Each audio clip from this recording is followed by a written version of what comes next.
নমস্কার। আজকে শোনাতে চলেছি শক্তিপদ রাজগুরুর লেখা একটি ছোট গল্প, রতন ঠাকুরের সার্কাস। সঙ্গে থাকুন। রতন ভট্টাচার্য মশাই নিজের মুখে কখনো বলতেন না, তবে ওনার খোঁড়া পাটা দেখে আর পাড়ার 5 জনের মুখে মুখে এ কাহিনী অনেক দূর অবধি ছড়িয়ে গেছে। যদি ওই খোঁড়া পা সম্বন্ধে কিছু জানতে চাওয়া হয়, তখনই তিনি সাধু ভাষায় বলে উঠবেন রূঢ় কণ্ঠে, অর্বাচীন অকালপক্ষ পনসা শাখামৃগ। পনস কথার অর্থ নিশ্চয়ই জানা আছে, অর্থাৎ ইঁচড়ে পাকা, বাঁদর ইত্যাদি কথার সংস্কৃত ভাষা। প্রায় উনি দেবভাষায় কথা বলেন কিনা। ওই পা খোঁড়া হওয়ার এবং কপালে গভীর ক্ষতের একটি চিহ্ন সৃষ্টি হওয়ার অবশ্য একটা ইতিহাস আছে। সেই সঙ্গে জড়িয়ে আছে ওর জীবনের একটি স্মরণীয় ঘটনা, সার্কাস। জীবনের একটি দিন ঠাকুরমশাই সার্কাস দেখেছিলেন, সেই প্রথম এবং সেই শেষ। রতন ভট্টাচার্য এই চাকলার মধ্যে পরিচিত। গুণী পণ্ডিত ব্যক্তি, শিষ্য যজমান চারিদিকে ছড়ানো। শ্রাদ্ধ বিবাহ সভা যে কোনো অনুষ্ঠানেই হোক না কেন, রতন ঠাকুরের সটিকি মাথা আন্দোলিত হবেই। নাসারন্ধ্র নস্যির টিপে ঠাসা। অতিরিক্ত নস্য প্রয়োগের ফলে ন আর লয়ের উচ্চারণ একাকার হয়ে যায়। মাথার চুলগুলোয় কদম ছাঁট ছাঁটা। গলার স্বরও তেমনি নিরেট আর খ্যানখ্যানে। দুর্গা মণ্ডপে মহা অষ্টমীক্ষণের সময় তন্ত্রধারকরূপী ভট্টাচার্য মশাইয়ের বজ্র নির্ঘোষ হাঁকনির চোটে অসুর বেচারা ভয়ে পালাবার পথ খোঁজে। কালী পুজোর রাত্রে ওর চাঁচা চোলা গলার মা মা ডাকে ভক্তের বুকের রক্তও শুকিয়ে যায়। এই হাঁকডাক আর ভব্যযুক্ত চেহারার জন্যই বোধ হয় এ চাকলার দুঁদে জমিদার কুল সকলেই ওর যজমান, না হয় মন্ত্রশিষ্য। এক কথায় রতন ঠাকুর এ অঞ্চলের একজন নামজাদা লোক, এক ডাকে সবাই তাকে চেনে। বড়জোড়ার বিশাল মাঠে সেবার সার্কাস এসেছে পৌষ সংক্রান্তির মেলায়। জমজমাট মেলা বসে পৌষ পার্বণের দিন থেকেই। কেঁদুরির মেলা ভাঙা দোকান পসার অনেক লোকজনও আসে। থানার সামনেই দিঘির ধারের মাঠে সার্কাসের তাঁবু পড়ে। কদিন ঠাঁইটা জমজমাট হয়ে ওঠে। রাতের বেলায় এখানে জনমানুষ আসে না। ও পাশেই শালবন শুরু হয়েছে। কে আসবে? আসে বন থেকে নেকড়ে, হায়না, শিয়াল, বন্য বরাহের দল জল খেতে। মাঝে মাঝে ভাল্লুক গিন্নিও আসেন বাচ্চা কাচ্চা নিয়ে। আসে 2-1টা চিতে বাঘও রাতের আধারে জল খেতে। কিন্তু এই কদিন তাদের আনাগোনা বন্ধ। আলো, লোকজন আর হইচয়ে এই ঠাঁইটা ভরে ওঠে। যাত্রাগানের বাইনাও হয়। গ্রামের লোকজন আশেপাশের গ্রামের বাড়িতেও দূর দূরান্ত থেকে মেলা দেখতে কুটুম কাটুম আত্মীয় স্বজন আসে। এক এলাহি কাণ্ড। এবার এসেছে মস্ত সার্কাস। এ মেলাই নাকি এর আগে এত বড় সার্কাস আর আসেনি। বিরাট তাঁবু, চারিদিকে সারি সারি কাঠের গ্যালারি উঠে গেছে থাকবন্দি হয়ে। তারপর কয়েক সারি চেয়ার, কতগুলো দামি টিকিটের সিট, তারপর লাল শালুঘেরা গোল মতো খেলা দেখাবার জায়গা। বাইরে তাঁবু ঢোকবার মুখে উঁচু পাটাতনের উপর ব্যান্ড আর কর্নেট বাজে। আধারে ওই সুরটা অনেক দূর ভেসে যায়। একজন লোক দাঁড়িয়ে একটি টুপি থেকে ছেঁড়া কাগজ খেয়ে চলেছে। চক্কর বক্কর প্যান্ট পরা, নাকে মুখে চুন খড়ির পলেস্তারা, নাকের ডগায় বড়ির মতো একটু লাল রং লাগানো। ছেলের দল ভিড় করে থাকে। ছেঁড়া কাগজ একরাশ খেয়ে লোকটা মুখ থেকে কাগজের নল বের করতে থাকে। বিরাট নল। ওই কুচো কাগজগুলো সব যেন তার পেটের মধ্যে গিয়ে জুড়ে নল হয়ে গেছে। বের হচ্ছে তো হচ্ছেই। সকালবেলায় ওরাই আবার হাটতলার গ্রামের পথে প্যান্ট পরে ব্যান্ড বাজিয়ে লাল নীল রঙিন কাগজ বিলি করে বেড়ায়। নানা ছবি ছাপানো হয়েছে তাতে। বাঘ, হাতি, ঘোড়া, অনেক কিছু। তারের উপর দিয়ে সাইকেল চালিয়ে যাচ্ছে একজন মেয়ে, আসমানে একটা লোক উড়ে চলেছে, ইত্যাদি নানা খেলা। তাই মেলার চেয়ে গ্রেট অন্নপূর্ণা সার্কাসের নামই ছুটেছে বেশি। লোক আসছে কাতার দিয়ে, দূর দূরান্তের গ্রাম থেকে আসছে চাল চিড়ে বেঁধে যাত্রীদল। ওদের মধ্যে একটু যারা চাষি গেরস্ত তারা আসছে গরুর গাড়িতে করে। মেলায় ভিড় আর ধরে না। দি গ্রেট অন্নপূর্ণা সার্কাসের সঙ্গে রতন ঠাকুরের পা ভাঙার আর কপাল কাটার একটা সম্বন্ধ আছে।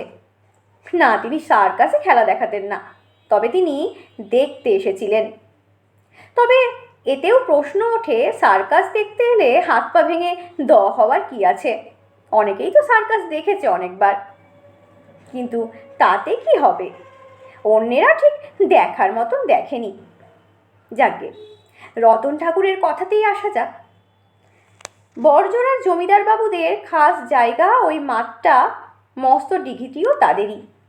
এত বড় সার্কাস এসেছে জমিদার বাবুদের জায়গায়, 1 মাসের প্রজা তারা, সুতরাং জমিদার সিংহেন্দ্র বাবুদের তো হবারই তো দ্বার।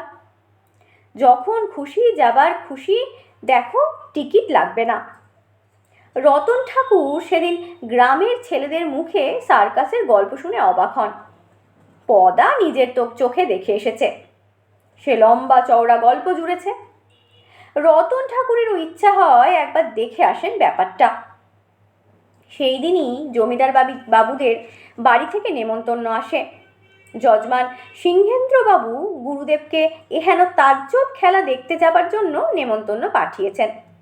রতন ঠাকুর সেদিন চুপিসারে বের হয়ে পড়েন সকালবেলাতেই বড়জোড়ার উদ্দেশ্যে, কাউকে কিছু না বলে। শীতের দিন, বাতাসে হাড় কাঁপানো ভাব। মোটা মলিদাখানা গায়ে চাপিয়ে লাঠি নিয়ে বড়জোড়ার ডাঙায় এসে উঠলেন। সূর্য তখন সবে উঠছে, একটু বেলা হয়ে এসেছে। মেলার ঘুম ভাঙছে। বিরাট তাঁবুটার দিকে চেয়ে থাকেন রতন ঠাকুর।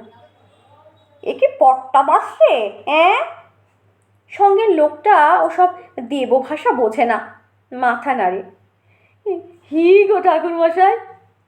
রতন ভট্টাচ ওর দিকে বিস্মিত দৃষ্টিতে চেয়ে থাকেন। চলেন গো। লোকটার কথায় যেন হুঁশ ফেরে। চলতে থাকেন ঠাকুরমশাই সিংহেন্দ্রবাবুর বাড়ির দিকে। চক মিলানো বাড়ি, ফটকে চুন বালির 2 বিরাট সিংহ। কাছারি বাড়িতে জমিদারবাবু সবে এসে বসেছেন। গুরুদেবকে দেখতে পেয়ে প্রণাম করেন। রতন ঠাকুর বলে ওঠেন, তা ভালো আছো তো বাবা? কই চলো। কোথায়? জমিদারবাবু অবাক হন। রতন ঠাকুরের অবকাশ নেই, যেন লগ্ন বয়ে যাচ্ছে। বলে ওঠেন তিনি, কেন? ওই যে পট্টবাসে কি যেন সার্কাস নাকি, তাই দেখতে শুরু থেকে দেখা দরকার বাবা। হাসেন জমিদার বাবু। সে তো সন্ধ্যাবেলা শুরু হবে, এখন স্নান আহার করুন, বিশ্রাম করুন, তারপর দেখা যাবে। একটু ক্ষুণ্ণ হন রতন ঠাকুর। সেই সন্ধেবেলায়? হ্যাঁ। রতন ঠাকুরের সারা দিন যেন আর কাটে না। খাওয়া দাওয়ার পর জমিদার বাবুর দোমহলার বিশ্রামের আয়োজন করা হয়েছে ঠাকুরমশায়ের। গুঁড়ো কুলপুরোহিত একই কথা। সিংহেন্দ্রবাবু আদর যত্নের কোনো ত্রুটি রাখেননি রতন ঠাকুরের। শীতের দিন, দুপুরের বাতাসে রোদের তাপ থাকলেও তা কনকনে শীতের আমেজে কেমন ঠান্ডাই লাগে। বয়সও কম হয়নি, এ বয়সে শীত একটু বেশি লাগারই কথা। চাদর মুড়ি দিয়ে বসে আছেন ঠায়। ঘুম আসে না রতন ঠাকুরের। জানলা দিয়ে বাইরের পানে চেয়ে থাকেন। গ্রামের শেষে ডাঙাটা দেখা যায়। লাল ধুলো উড়িয়ে গরুর গাড়ি সারি আসতে শুরু করেছে। পায়ে হেঁটে আসছে যাত্রীদল। ক্রমশ মেলার ওই দোকান পসার ভরে উঠেছে। বৈকাল হয়ে আসে। জমিদার বাড়ির রাঁধুনি নিজে এসে চা এনে দেয় পুরোহিত ঠাকুরকে। রতন ভট্টাচ ওকে দেখে বলে ওঠেন গলা নামিয়ে, সার্কাস শুরু হবে কখন বাবা? আগে সাজবাতি জ্বালার পর। কথাটা ঠিক বিশ্বাস হয় না গুরুদেবের। ও আগে হয়ে যাবে না তো? হাসে রাধুনি। না, আগে বাহিরে বাজনা, ওই ব্যান্ড ট্যান ফুলুট বাজবে, কাগজ খাবে, তবে তো। বিজ্ঞের মতো মাথা নাড়েন রতন ঠাকুর। ফুল সমেত সঠিকই সেই কদমছাট মাথা। হ্যাঁ, তা তো বটেই। তা বাবা, তুই তো দেখেছিস? মাথা নাড়েন রসুইদার। আগে এই তারের উপর সাইকেল চালায়, শেষমেশ বাঘের সঙ্গে লড়াই। বাঘে মানুষে একেবারে আমুতির লড়াই যাকে বলে। মাথা নাড়েন রতন ঠাকুর। হ্যাঁ, ওকেই বলে পুরুষকার। বুঝলো, দুর্ভাগ্য বসুন্ধরা। বাইরের দিকে চেয়ে থাকেন ঠাকুরমশাই, তাঁবুর দিকে। বৈকালের আলো মলিন হয়ে আসে, পাখি ডাকা বৈকাল। রতন ঠাকুর উসখুস করেন, ওদিকে দেরি হয়ে যাচ্ছে। সাত তাড়াতাড়ি তাই বের হয়ে এসেছেন জমিদার বাড়ির গোমস্তার সঙ্গে। রাতের অন্ধকার এখানে নেই, আলোয় ভরে উঠেছে ঠাঁইটা। কয়েকটা ডে লাইট জ্বলছে, বাতাসে ওঠে সার্কাস পার্টির ব্যান্ডের শব্দ। মুখে গায়ে রংমাখা লোকটা কাগজের নল বের করে চলেছে মুখ থেকে। ঠাকুরমশাই গুণগ্রাহী ব্যক্তি, দেখে শুনে মাথা নাড়েন। সাবাস, বুঝলেন গোমস্তামশাই, এরা কিন্নর, মানুষ নয়, কিন্নর। কিন্নরদের নাম শুনেছেন? যক্ষ, রক্ষ, মায়াবী কিন্নর। গোমস্তামশাইয়ের ওদিকে নজর নেই। ওকে হাটতলার ঝুপড়িতে বসে চা খেতে দেখে রোজই বলে ওঠেন, ভেতরে চলেন। হ্যাঁ। ঠাকুরমশাই ভিতরে ঢুকে চারিদিকে চেয়ে বিস্ময়ে ফেটে পড়েন। চারিপাশে গোল হয়ে উঠে গেছে ধাপে ধাপে উঁচু গ্যালারিগুলো। তাঁবুর মাথার ওপর দুটো ট্র্যাপিজের রড টাঙানো। রতন ঠাকুর বলে ওঠেন, অতি অপূর্ব স্থান গোমস্তামশাই, ওই ওপরেই বসবো। গ্যালারির টঙে উঠে বসেন ঠাকুরমশাই, বলেন, উচ্চস্থানে উপবাসন করাই যুক্তিযুক্ত, সব উত্তম রূপে দেখা যাবে গোমস্তামশাই। তাই চলুন। রতন ঠাকুর বৃদ্ধ বয়সে লাঠি ঠুকে গ্যালারির টঙে সরাসরি উঠে পড়েন। তখনও তাঁবু ফাঁকা। ক্রমশ লোকজন ঢুকতে থাকে, চারিদিক ভর্তি হয়ে যায়। রতন ঠাকুর বেশ জুত করে টঙের উপর বসেছেন, পাটকিনে রঙের মলিদা সর্বাঙ্গে জড়িয়ে। পেছনেই দিঘির দিক থেকে উত্তরে হাওয়া আসছে, শীতে কাঁপুনি ধরে, কিন্তু সেদিকে খেয়াল নেই। দুজন মেলে তাঁবুর উপর ট্র্যাপিজের খেলা দেখছেন। শূন্য পথে কে লাফ দিয়ে এসে আরেকটা রড ধরে দুলতে থাকে, ব্যান্ড বাজছে। হাসেন ঠাকুরমশাই। দেখো হে গোমস্তামশাই, বলেছিলাম ওরা সব কিন্নর দল। পরক্ষণে বাঁচ খাই গলা সপ্তমে তুলে হাঁক পারেন রতন ঠাকুর। সাধু, সাধু। তাবু শুদ্ধ লোক আবছা অন্ধকারে ওই ক্ষণক্ষণে গলার মালিকের সন্ধান করে। পাশের লোকজন একটু বিরক্তই হয় ওর হাঁক ডাকে। গোমস্তামশাই ওর গা টেপেন। ঠাকুরমশাই, একটু আস্তে, ওরা কী সব বলছে। ঠাকুরমশাই শ্বাসরুদ্ধ করে তখন তারের উপর সাইকেল চালানো দেখছেন। একটি মেয়ে এক চাকার সাইকেল চালাচ্ছে ছাতা হাতে নিয়ে তারের উপর দিয়ে। গোমস্তামশাইয়ের কথায় ওই তারের আরোহীর উপর চোখ রেখে হুঙ্কার ছাড়েন ঠাকুরমশাই। কে বলেছে? প্রশংসা বাক্য শুনে ওরা হিংসা অনুভব করছে হে গোমস্তামশাই। যাক, ওরা শূন্যে ভ্রমণ করুক, আমি ওদেরও সাধুবাদ দেব। পরক্ষণেই তার ইংরেজি কথার পুঁজি থেকে একটি মূল্যবান সংগ্রহ ছাড়লেন রতন ঠাকুর ওই তারের উপর সাইকেল আরোহিণীর উদ্দেশ্যে। এক্সিলেন্ট, দীর্ঘজীবী হও মা, শতং জীবের। গোমস্তামশাই হাল ছেড়ে দিয়েছেন। অনেকেই খেলা ছেড়ে টঙে উপবিষ্ট পাটকিলে মলিদা জড়ানো মূর্তির দিকে চেয়ে থাকে। তার তর্জন গর্জন কিন্তু থামেনি। কে মন্তব্য করে, দা ঠাকুরকে মধ্যিখানে দাঁড় করিয়ে দাও, উনি গলার খেলা দেখাবেন। রতন ঠাকুরের কোনো দিকে হুঁশ নেই। সিংহেন্দ্রবাবু যে একটা মহামানব তা বেশ বুঝতে পেরেছেন, নইলে এইসব অলৌকিক ক্রিয়াকর্ম ঘটানো সম্ভব নয়। গোমস্তা গলা নামিয়ে বলে, ওরা সার্কাস পার্টির লোক। রতন ঠাকুর এসব যেন শুনতে চান না। দু চোখ মেলে সার্কাসের রিংয়ের দিকে চেয়ে থাকেন। ঘোড়ার খেলা দেখানো হচ্ছে। এইবার হবে বাঘের খেলা। সারা তাঁবুতে একটা সারা জাগে। বাঘের খাঁচাটাকে ঠেলে আনা হয়েছে রিংয়ের মধ্যিখানে।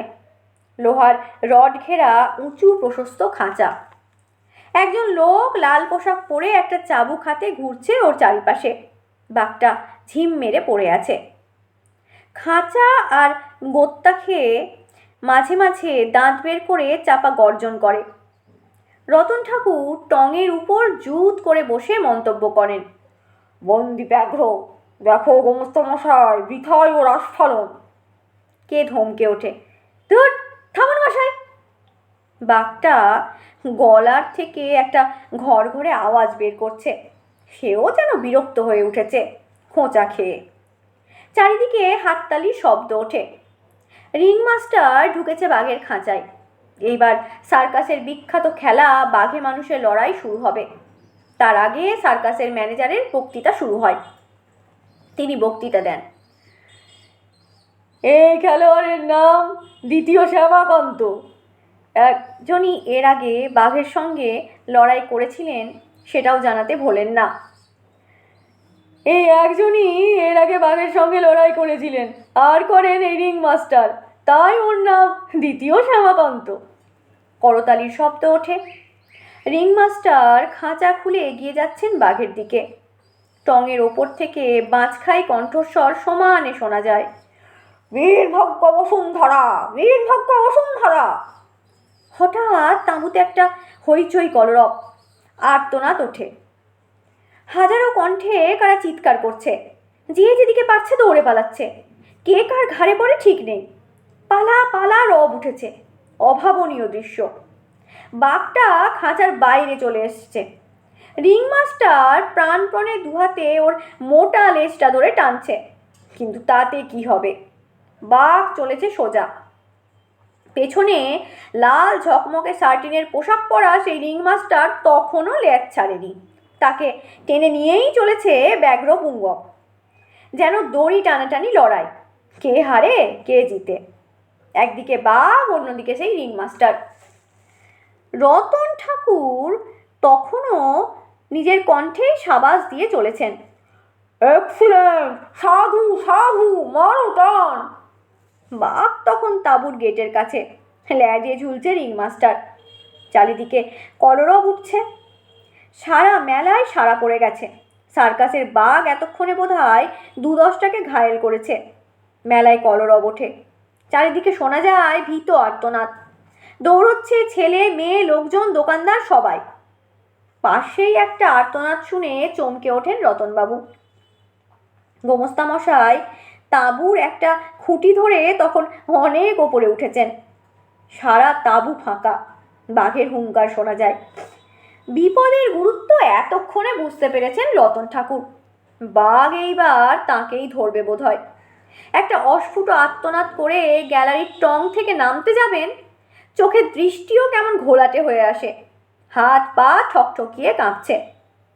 একটা শব্দ ওঠে।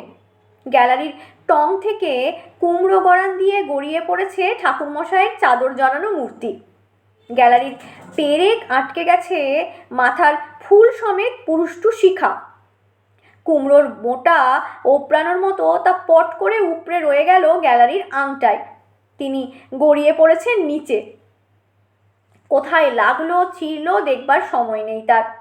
বাঘের গর্জন ভেসে আসছে। কে জানে, কাউকে ধরে ভোত লাগিয়েছে বোধহয়। রতন ঠাকুর দৌড়বার চেষ্টা করছেন। হাঁটতে গেলে লাগছে। ছিটকে পড়েছে চোখ থেকে নিকেলের চশমা। আচ্ছা আধারে সামনের উঁচু পাড় দিয়ে সোজা দৌড়তে গিয়ে অনুভব করেন শূন্য থেকে ছিটকে পড়েছেন আবার। এবার আর শক্ত মাটিতে নয়, আধারের উঁচু পাড় থেকে ছিটকে পড়েছেন দিঘির হিম জলে। তবু ভালো, বাঘ সহজে খুঁজে পাবে না। চাদর জড়ানো মূর্তিটা পানকৌড়ির মতো গলা জলে ভুস ভাস ডুব দিতে থাকে আর কোঁক কোঁক করে জল খাচ্ছে। চারিদিকে হইচই পড়ে গেছে। লোকজন আলো নিয়ে এসে পড়েছে। সার্কাস কর্তৃপক্ষ ইতিমধ্যে বাঘটাকে ধরে ফেলেছে। বৃদ্ধ জরাজীর্ণ বাঘটাকে কদিন জল খেতে দিতে মনে ছিল না তাদের। তেষ্টায় ছাতি ফাটছিল তার। ছাড়া পেতে কাছেই জলের সন্ধান পেয়ে বাঘ সেই দিকে ছুটছিল। এক পেট জল খেয়ে জিভ দিয়ে দাঁত পড়া মুখটা চাটছে গৃহপালিত গরুর মতো। বৃদ্ধ বাঘ আর যাবেই বা কোথায়? নখ দাঁত পড়ে গেছে। বন থেকে তাই রিটায়ার করে পেনশন পাচ্ছে সার্কাস দলে। ওরা বেঁধে ফেলতে আবার এসে খাঁচায় ঢুকে পড়েছে প্যাঁ প্যাঁ করে সেই ব্যগ্র পুঙ্গব। চারিদিকে খবরটা ছড়িয়ে পড়ে। লোকজন ফেরে মেলায়। দোকান পসারে ঝাঁপ খোলে আবার। চারিদিকে খোঁজ খোঁজ রব উঠেছে। হিমরাতে দিঘির জল থেকে তোলা হলো রতন ভট্টাচার্যকে। সিংহেন্দ্রবাবু নিজেই এসেছেন। রতন ঠাকুরের তখন ভয়ে আর শীতে দাঁত কত্তাল বাজছে। বৃদ্ধকে ওরা তুলে এনে শেক তাপ দিতে থাকে। একটু সামলে ওঠেন তিনি। পরদিনই গ্রামে কথাটা ছড়িয়ে পড়ে। সিংহেন্দ্রবাবুর পালকিতে এসে নামলেন রতন ঠাকুর। বাঁ পাখানায় ব্যান্ডেজ বাঁধা, নড়াচড়া করা নিষেধ। কপালে মাথায় ব্যান্ডেজ, পড়ে পড়ে কাতরাচ্ছেন তিনি। ক্রমশ সেরে ওঠেন। তবে বাঁ পাটা সেই যে সার্কাসের দলে রেখে এসেছেন সেটা আর ভালো হয়নি। টিকির গোছাটাও চলে গেছে। সেখানে পরে চুল গজিয়েছে সত্যি, তেমন উর্বর হয়নি সেই ঠাঁই। তাই টিকির বংশও অবলুপ্ত প্রায়। কপালের ক্ষতের দাগও রয়ে গেছে। এখনই যদি ওনাকে কেউ বলে সেই সার্কাসের কথা, তিনি চটে ওঠেন। অরবাচিন শাখামৃগ, ওসব আসরিক ব্যাপারে আর নেই আমি। অজ্ঞাত সারেই হাতটা হারানো সেই সপুষ্প টিকিটার সন্ধান করে। সেটাও নিয়ে এসেছেন সার্কাসের মূল্য বাবদ, আর ফাও হিসেবে ওই পাখানা। তাই এত রাগ। এতক্ষণ শুনছিলেন শক্তিপদ রাজগুরুর লেখা একটি ছোট গল্প, রতন ঠাকুরের সার্কাস। গল্পটির পাঠ এখানেই শেষ হলো। ধন্যবাদ।